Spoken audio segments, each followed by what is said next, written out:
Salut salut Bienvenue dans cette nouvelle vidéo sur la chaîne. Je suis ravie de vous retrouver aujourd'hui dans cette nouvelle vidéo qui va traiter du dessin d'imagination. Mais avant de nous lancer dans la vidéo et dans le contenu, je tenais à vous remercier parce qu'on est de plus en plus nombreux sur cette chaîne. Et ça me touche vraiment, je suis ravie de voir cette chaîne grandir et cette communauté de plus en plus active. N'hésitez pas si vous aimez mon contenu qui est donc un contenu artistique, créatif au sens large, à vous abonner, à partager ma chaîne et mon travail, à me rejoindre également sur Instagram et surtout sentez-vous libre de vous exprimer dans les commentaires. L'espace commentaire est vraiment là pour vous, pour nous, pour instaurer un dialogue et pour échanger au sujet de nos passions communes. Et une dernière chose, si vous avez des contenus de vidéos que vous aimeriez voir, s'il y a des sujets que vous aimeriez que nous abordions ensemble, surtout n'hésitez pas à me laisser tout ça dans les commentaires. Je me ferai un plaisir voilà, de faire des vidéos sur des sujets qui vous interpellent et vous intéressent, si je sens que je peux peut-être apporter ma pierre à l'édifice. Voilà, fin de cette introduction. Alors aujourd'hui j'avais envie un peu de parler de dessin d'imagination. J'ai envie de vous parler de livres, mais j'ai aussi envie de vous parler d'exercices, de vous montrer peut-être des exercices que je fais. Parce que pour tout vous dire, je me sens un peu coincée dans mon art. En fait, j'aimerais développer un univers artistique et créer des illustrations. Peu importe la forme finale, le médium n'a que peu d'importance. En revanche, ce qui a de l'importance à mes yeux, c'est de développer un univers qui m'est propre et qui soit imaginatif, qui soit onirique, qui me permette vraiment un espace de liberté créative. Et je me sens un peu frustrée et bloquée en fait là-dedans. Non pas que je n'ai pas d'idées, j'ai des idées, il y a des images qui me viennent en tête. Par contre, ce qui me bloque en fait, c'est vraiment la technique et la pratique. Et je me sens bloquée, je me sens encore très en retrait, pas à l'aise par rapport à ça, au fait d'imaginer complètement une scène et de pouvoir mener à bien ce projet-là. Donc je me suis dit, qu'est-ce qu'on fait quand on ne sait pas faire quelque chose ou qu'on se sent frustré? Eh ben on apprend et on travaille. Et donc j'ai ici plusieurs livres qui sont là pour ça. Alors d'abord je voulais vous parler vite fait de ce livre que je vous ai déjà sans doute montré à plusieurs reprises, qui s'appelle Imaginative Realism de James Gurney, que j'ai lu, j'ai presque fini, voilà, je suis aux 3/4. Je l'ai trouvé très intéressant, très instructif. Il nous présente beaucoup de techniques que lui-même a mises en place pour pouvoir travailler sur certains projets et j'ai trouvé ça hyper intéressant. Malheureusement, ce livre il manque d'exercices concrets. Il va plutôt répondre à des problématiques que James Gurney a rencontrées durant sa carrière et à comment il les a réglées. Ce que je trouve très intéressant, c'est que James est un monsieur d'un certain âge et qu'il a donc mené sa carrière artistique avant Internet et au début d'Internet, et donc il a vraiment développé des techniques qui sont assez créatives et qui surtout s'inscrivent dans le concret de son atelier, plutôt que d'aller toujours comme nous on va avoir le réflexe d'aller tout chercher sur internet. Donc pour ça je l'ai trouvé intéressant, mais il me manquait du concret. J'ai acheté il y a quelques semaines maintenant ce livre, voilà, qui s'appelle Keys to Drawing with Imagination de Bert Bodson. Et alors ici on a stratégie et exercice pour gagner en confiance et pour étoffer notre créativité, pour faire grandir notre créativité. C'est vraiment ce dont j'ai besoin en ce moment. Et donc c'est parti, on y va.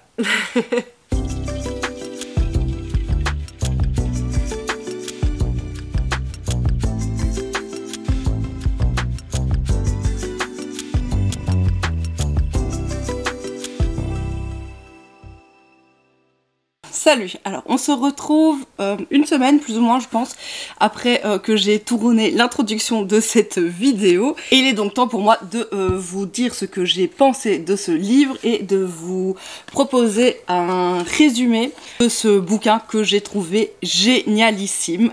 En tout cas, ce que je peux déjà vous dire, c'est que ce livre est une mine d'or d'informations et surtout d'exercices pour apprendre à dessiner d'imagination. Il est divisé en 8 chapitres et propose plus d'une quarantaine d'exercices pratiques pour vous permettre de progresser dans le dessin d'imagination, et il est également bourré d'exemples de dessins de l'auteur lui-même, et j'ai été très agréablement surprise des exercices qui sont proposés parce qu'on sent vraiment cette volonté de penser différemment, d'aller plus loin, de sortir de sa zone de confort, de sortir de la première idée qui va nous venir, mais vraiment d'explorer la créativité et d'entraîner notre capacité en fait à créer des idées et à dessiner ces idées. Et c'est vraiment ce dont j'avais besoin et ce que je recherchais. À mon sens, c'est donc un livre à intégrer à sa routine artistique et à piocher ça et là les exercices qui nous intéressent, qui vont pouvoir nous débloquer. Je pense moi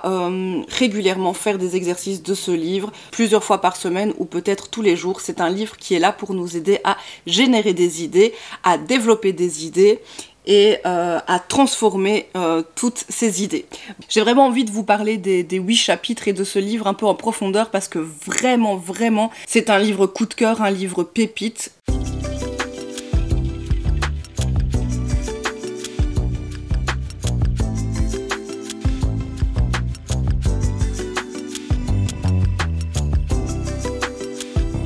J'ai passé beaucoup de temps sur le premier chapitre, qui est un chapitre qui s'intéresse au doodle et au noodle, donc doodling et noodling, qui sont tout simplement des petits dessins très intuitifs qu'on a tous déjà gribouillés quand on est au téléphone, quand on s'ennuie en cours, vraiment des choses très légères. J'ai essayé de pratiquer ces exercices et j'ai adoré ce chapitre parce que c'est un chapitre qui va vraiment nous aider à conjurer la peur de dessiner, et c'est un chapitre qui va nous permettre de nous décomplexer, d'arrêter de réfléchir et de se mettre en mouvement, de se laisser aller à la création artistique, de se laisser aller au dessin, de se laisser porter par les formes, par le mouvement, par ce qu'on est en train de faire. Il nous apprend à lâcher prise, à laisser les formes émerger d'elles-mêmes, à ne pas avoir de jugement sur ce qu'on est en train de produire,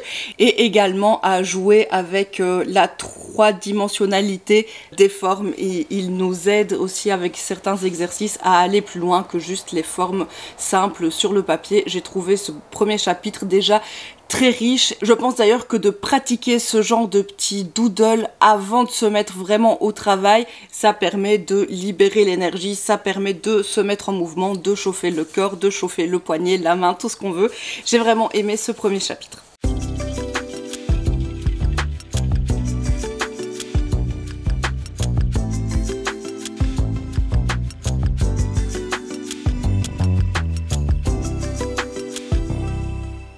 Un des exercices ici nous propose de faire un dessin en macro, et donc je me suis dit qu'on pourrait sortir au parc pour dessiner des fleurs. Ce n'est pas exactement de la macro, mais il fait beau, j'ai envie de sortir et j'aimerais bien dessiner des fleurs. Hier je suis allée dessiner au parc et j'ai essayé de peindre des nénuphars qui étaient en plein soleil. C'était super difficile, c'était la cata. Je suis un peu frustrée aussi par rapport à ça. Donc voilà le résultat des nénuphars peint dans mon carnet Moleskine. Et ouais, je sais pas, je suis absolument pas contente de ce sketch. J'ai passé peut-être 1 heure et en fait c'était super compliqué parce que tout était en plein soleil, donc tout était très lumineux avec certains endroits évidemment très foncés pour les ombres, et j'avais du mal à choisir mes couleurs en fait, puisque comme tout avait l'air d'une valeur égale en termes de luminosité, à part du blanc je voyais pas quoi mettre. C'était assez frustrant. Et j'ai aussi peint ceci donc à la gouache toujours. Le Palais Stockley, c'est un bâtiment art déco de Bruxelles et qui a une façade significative, reconnaissable et particulière, et voilà. Et je me dis que voilà, ça peut peut-être être l'occasion de me poser et d'observer plus la nature et d'observer plus les formes de la nature. Il fait chaud donc je vais sortir mon joli chapeau vert.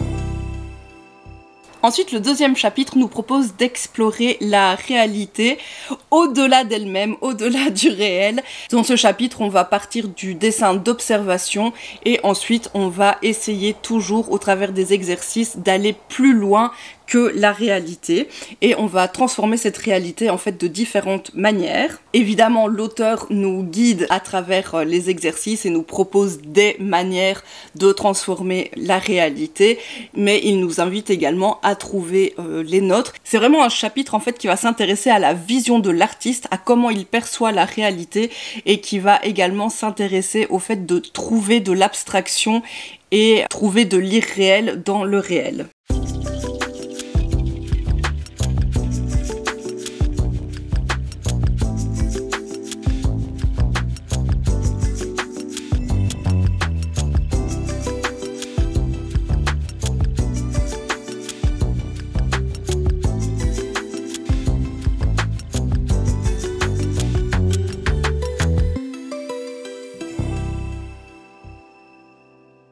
Ensuite, toujours dans cette continuité, le troisième chapitre va s'intéresser à l'expressivité dans le dessin. Là, on continue toujours à aller de plus en plus loin avec la déformation du réel et on va vraiment nous proposer des exercices très concrets de déformation du réel. On va nous proposer d'allonger des formes, on va nous proposer de mettre l'emphase sur les différences entre différents sujets, d'exagérer les proportions, d'exagérer les différences, d'exagérer les contrastes. L'auteur va nous montrer comment on peut utiliser des guéris pour déformer nos dessins, pour déformer la réalité et du coup donner un tout autre sentiment. Il y a un exercice évidemment que j'ai beaucoup aimé et qui s'intéresse à ce que l'auteur appelle la vision métaphorique. C'est quelque chose qu'on fait tous quand on est enfant et j'espère que vous le faites encore à l'âge adulte. C'est quand par exemple on va regarder les nuages et qu'on va y voir des formes, des visages, des animaux. L'auteur nous propose des exercices liés à cette façon de voir pour entraîner notre œil à reconnaître des formes dans le monde qui nous entoure en fait, et ces formes vont être le point de départ pour générer des dessins, pour générer des idées. Bert Bodson voit vraiment la génération d'idées et l'imagination comme un muscle qu'on peut travailler un peu comme n'importe quel autre muscle de notre corps et comme n'importe quel autre en fait fondamental du dessin et de la peinture.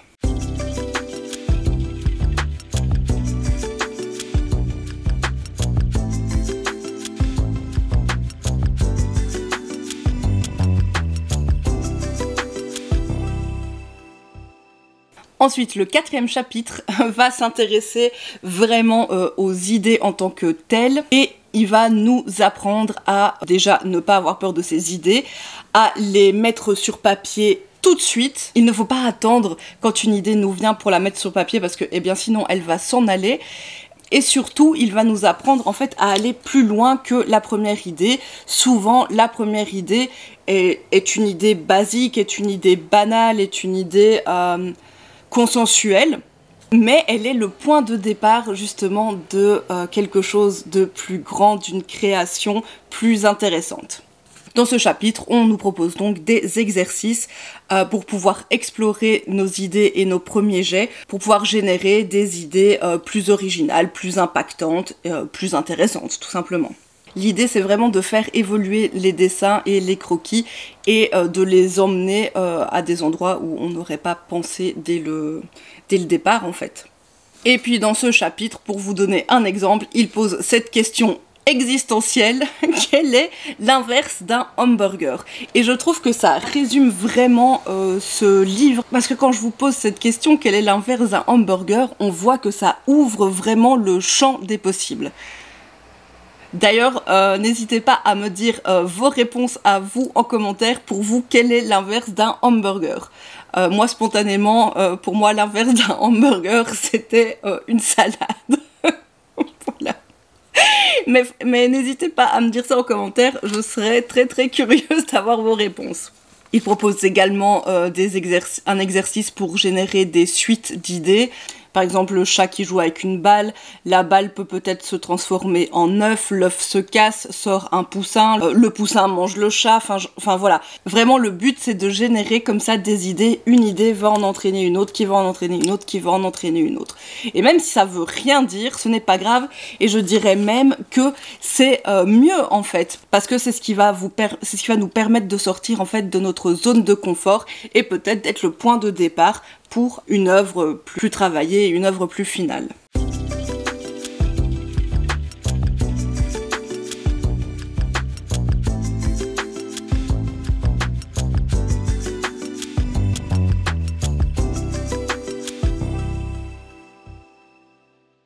Ensuite, dans le 5e chapitre, on va s'intéresser au storytelling. L'auteur nous donne vraiment des pistes très intéressantes à creuser pour raconter des histoires à travers nos dessins et pour générer de l'engagement auprès du public, auprès des personnes qui vont regarder nos dessins. Ça va passer par le drame, par l'action, par la composition, par les formes, par la création d'un univers, la création d'une histoire. Il va vraiment nous guider sur des principes généraux pour créer des histoires et des personnages qui vont être intéressants, originaux, mais surtout crédibles, et qui vont générer une réaction et un engagement de la part du public. Je trouve que ce chapitre, c'est peut-être celui qui se rapproche le plus, même s'il diffère quand même, du livre de James Gurney.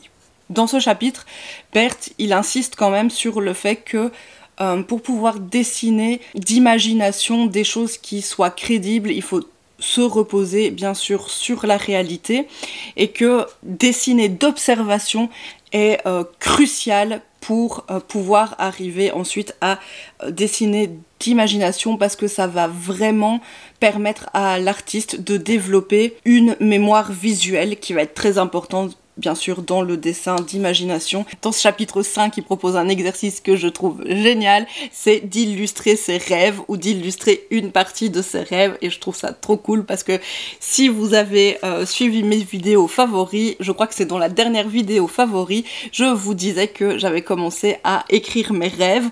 Là j'avoue ça fait vraiment un petit moment que je ne l'ai plus fait, mais là ça m'a donné envie de recommencer, peut-être en n'écrivant pas mais en schématisant et en essayant de faire des petits doodles de mes rêves tous les matins. Donc demain matin au taquet sur dessiner mes rêves.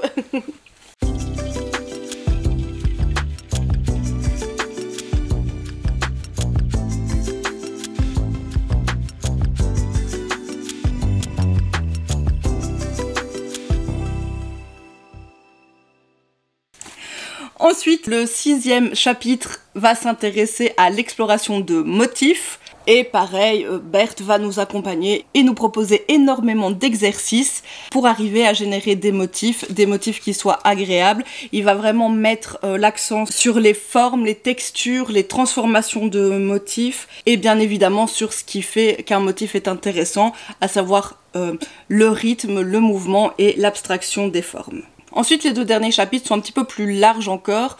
Le 7e chapitre va vraiment nous proposer d'élargir nos horizons et de s'intéresser à d'autres cultures, de s'intéresser à d'autres créations visuelles, de rester curieux et de sortir de ce qu'on connaît, parce que pour lui c'est quand on ne sait pas ce qu'on fait, quand on n'est pas à l'aise et qu'on improvise que la créativité est à son maximum. Il nous propose tout simplement d'explorer et d'augmenter comme ça notre culture générale et notre culture visuelle. Et enfin, le 8e et dernier chapitre va s'intéresser à l'exploration de thèmes, donc créer une série de dessins, de peintures, de tableaux à partir d'un thème donné. Et là, l'auteur va nous guider sur le choix de notre thème et sur des pistes, des façons de décliner notre thème au travers des travaux d'autres artistes. Pour Bert Bodson, le fait de travailler sur des séries, le fait de choisir un thème et de le décliner est la meilleure manière d'approfondir notre vision artistique et d'aller finalement chercher notre authenticité artistique, une manière de se dégager du littéral et d'aller à l'essence du sujet qu'on est en train de représenter, à la vérité de ce sujet, selon l'artiste qui produit cette série.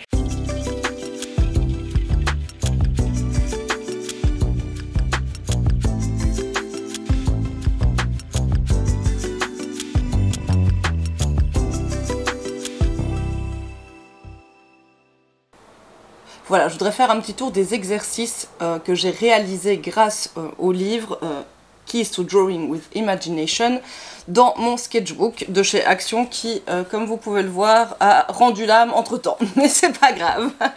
Alors, ici ce sont les premiers exercices, donc tout ce qui va être relatif au doodle et au noodle. J'en ai fait plusieurs comme indiqué dans le livre. Et je pense que ce sont des exercices que je continuerai à faire parce que plus on en fait, plus on va pouvoir trouver et créer des patterns, des motifs, des choses qui vont nous plaire et d'autres qui vont moins nous plaire. Voilà, ici ce sont vraiment des patterns qui sont proposés dans le livre que j'ai essayé de reproduire. Ceci, j'ai vraiment eu du mal, ben, forcément ça implique un peu de perspective. J'ai essayé de reproduire pareil les vagues qui étaient proposées. Des exercices de bloc pour entraîner la perspective que je trouve toujours très intéressant à faire également. Les vagues, toujours. Ici j'ai vraiment eu du mal avec cet exercice que d'ailleurs il n'est pas du tout bien réalisé, mais c'est pas grave, je continuerai à essayer. Ensuite on commence à introduire un peu de 3D dans les exercices et on essaye de faire des choses un peu plus intriquées. J'ai beaucoup aimé ces exercices, vous voyez que j'ai passé beaucoup de temps sur les premiers chapitres. Ici, il s'agissait de créer des blocs de formes, des blocs de motifs. Ici, je suis partie plutôt sur des végétaux. Ici, j'avais aucune idée de quoi dessiner, alors j'ai tout simplement dessiné des objets de mon environnement. J'ai essayé de le faire avec des corps humains, puisque c'est également proposé dans le livre. Toujours des explorations, des constructions. L'auteur nous propose vraiment de jouer avec les motifs, de les superposer, de les empiler, un peu comme si on jouait finalement au Lego. Forme positive, forme négative, toujours avec des clusters de formes.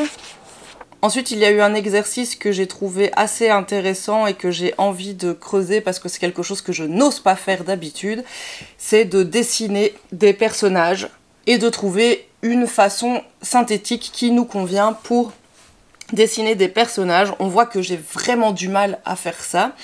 Et l'idée, c'est vraiment, une fois qu'on a trouvé notre façon synthétique de pouvoir dessiner des personnages, de jouer avec ces personnages et de les mettre en situation, de les mettre dans différentes positions. J'ai entouré au Posca les silhouettes qui me paraissaient les plus réussies. Ensuite, j'ai essayé de faire la même chose, mais juste avec des formes. Là, j'ai pris des références, des modèles de référence. J'ai trouvé cet exercice assez intéressant parce qu'il nous proposait de combiner entre eux différents doodles et croquis qu'on avait fait précédemment. L'auteur préconise d'avoir évidemment une table lumineuse, je n'en ai pas, mais j'ai utilisé ce papier qui est assez fin et assez transparent. Et donc voilà, il permet quand même de voir assez correctement au travers. Ici encore un exercice qui proposait de cacher le sujet principal derrière autre chose. L'auteur utilisait des fleurs, voilà, j'ai pas creusé plus loin, j'ai utilisé des fleurs également dans un premier temps, mais c'est un exercice que je vais continuer à faire, continuer à explorer avec d'autres choses. Plus loin dans les chapitres, on nous a proposé cet exercice que j'ai trouvé hyper difficile et que donc je vais continuer à explorer, c'est de jouer avec les échelles. Par exemple, on avait une petite fille et un veau et donc j'ai décidé de grandir complètement la petite fille et de rétrécir le veau. De la même façon, on avait un petit garçon qui jouait de la flûte pour un chat. Il était assis sur des marches. Oui, tout ça, j'ai fait à partir de références photos parce que impossible de faire ça pour moi d'imagination. Donc j'ai décidé d'agrandir le chat et de rétrécir le petit garçon. Et pour bien montrer l'échelle, j'ai décidé de l'asseoir sur des plantes. Ici, il s'agissait d'une photo de danseur. Et j'ai essayé d'agrandir l'homme et comme si c'était un géant et de rétrécir la femme. Je trouve pas que ce soit réussi. Pareil, ici, un ours dans un paysage, j'ai essayé de faire en sorte que l'ours paraisse géant. Je ne sais pas non plus si c'est très réussi. En tout cas, c'est un exercice qui m'a vraiment ouvert un champ des possibles et que j'ai envie de continuer à explorer. Ici, je suis repartie sur des clusters de formes. toujours sans croquis préalable pour m'adapter à ce qui arrivait, à ce qui se passait sur le papier. D'ailleurs, les formes que j'ai le moins réussies du premier coup avec le bic, ben, je suis venue les redéfinir avec le Posca. Et ensuite, voilà ma dernière page pour l'instant consacrée à ce livre. Et alors là, c'est vraiment le champ des possibles qui s'ouvre. J'adore ces exercices et je vais vraiment continuer à en faire régulièrement. Je pense vraiment que tous les jours, je vais accorder du temps pour ce genre d'exercices, pour les exercices qui sont proposés dans ce livre, parce que je pense qu'au fur et à mesure, je vais pouvoir développer des choses auxquelles je n'aurais jamais pensé. Et donc cet exercice nous proposait de combiner des éléments différents, des éléments qui n'ont rien à voir entre eux. Et donc voilà, je suis tombée sur la tête de ce monsieur que j'ai combiné avec une tour, puis j'ai ajouté les oiseaux pour qu'on comprenne bien que c'est un bâtiment, je l'ai placé dans un paysage. J'aurais pu pousser plus loin et essayer de faire en sorte que son visage soit fait de pierre, mais bon, pour ça, je suis pas très à l'aise, donc il m'aurait fallu un croquis et prendre plus de temps. Ici, une maison, et en fait, derrière, il y avait des arbres, et je trouvais que ça ressemblait à une poule, donc j'ai décidé de faire une poule. Une fleur avec au milieu une tête, plutôt que d'avoir les pistils, etc. Ici, un cheval avec une tête de poisson, mais aussi c'est une licorne, et aussi il a une queue de poisson. Voilà, c'est vrai, l'idée c'est vraiment de jouer avec des choses très différentes. Pareil, ici j'ai recommencé, c'est un lézard avec des, ou une salamandre avec des branchies et je voyais une tête de papillon. Ça c'est vraiment des choses que j'ai envie d'explorer. Un cactus, et en fait il avait des fleurs et j'ai trouvé en fait que les fleurs ressemblaient à des yeux et que les excroissances ressemblaient à des doigts. Donc voilà, tout ça ce sont juste des idées jetées sur le papier et je vais continuer à en faire, et je pense que ce serait très intéressant de temps en temps de venir piocher une de ces idées et de la pousser vraiment plus loin sur un dessin qui me prendrait plus de temps, puisque ça c'est vraiment des choses que je fais en 5-10 minutes. Donc voilà où j'en suis dans les exercices, et je suis super motivée à continuer tous ces exercices. Ce livre m'a vraiment donné l'élan et l'envie d'être plus productive, d'avoir encore moins peur de dessiner, d'explorer, de faire du moche, de rater. Vraiment, ce n'est pas grave. Au contraire, ce livre m'a vraiment montré qu'il vaut mieux une idée mal réalisée, une idée moche mais mise sur le papier, que pas d'idée du tout, que cette idée mise nulle part et qui donc a complètement disparu. Enfin voilà, si vous ne l'avez pas compris, je vous conseille à 1000% ce livre. Je pense qu'il est vraiment à mettre dans les mains de tous les créatifs. Et ben, comme d'habitude, je vous remercie d'être resté jusqu'ici avec moi. Je vous rappelle la question du jour, quel est l'inverse d'un hamburger? Je vous laisse me dire tout ça en commentaire. Moi, je vous fais plein de gros bisous et je vous dis à la prochaine dans une prochaine vidéo. Salut, salut!